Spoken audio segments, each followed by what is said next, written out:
All right, Rebel News. Poilievre says that a Carney win will send more jobs to the United States, something that benefits Donald Trump.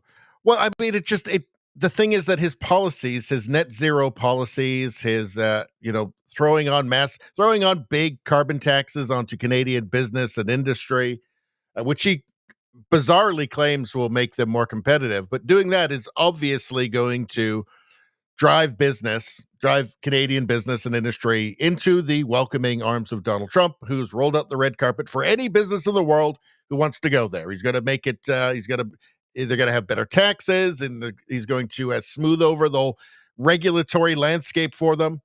Oh, well, it's clear that the president would like to keep the Liberals in power. They've been very good for his agenda. He wants to take our money and our jobs, and Liberals have helped him do it. They've blocked pipelines, LNG plants, they've raised taxes. Mr. Carney wants a massive tax on our Canadian industry that will drive jobs south of the border. Mark Carney and Donald Trump have one thing in common. They both favor taxing Canadian industry. Trump with tariffs and Carney with carbon taxes. And obviously that will send hundreds of thousands more jobs south of the border into the arms of the Americans. So by contrast, though, Canadians will have to decide after the lost Liberal decade, do you want to give the Liberals a fourth term? It's the only rational thing to do, right, is to create a business-friendly environment in Canada. There's nothing else sane to do. It's the only sane thing that we can possibly do. It's beneficial for Canada to not be $1.5 trillion in debt, to double our debt over the course of the last 10 years with the Trudeau Liberals, right? That's bad. That takes away our breathing room. So Poilievre roast Carney. How many of you funnel your money through Bermuda? I don't do that. The toadying liberal media in Canada refuses to show this stuff. I mean, it's just wall to wall Mark Carney. They're more or less trying to ignore Pierre Poilievre as much as possible.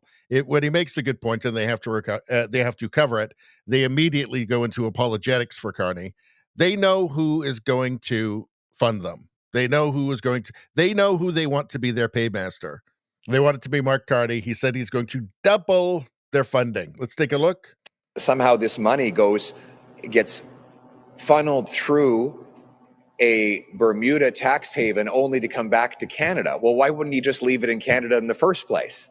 If it were going to be taxed in Canada, he wouldn't need to funnel it through Bermuda. I don't know. How many of you funnel your investments through Bermuda before you bring them back to pay taxes? I think the answer is zero. And so Mr. Carney makes these workers who are struggling to pay their bills pay full taxes in Canada while he ships his investments off to Bermuda to dodge his obligations to this country.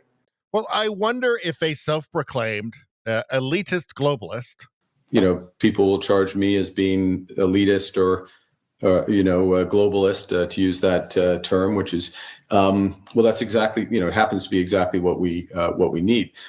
Actually self-proclaimed elitist globalist.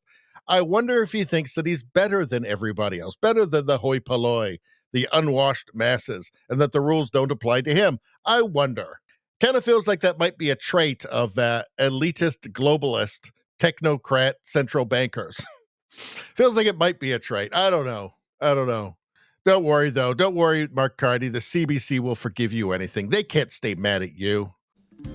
Anyway, that's all I'm going to say about that. Please like, share, and subscribe. Subscribing really helps me out. I thank you for that. I will see you next time.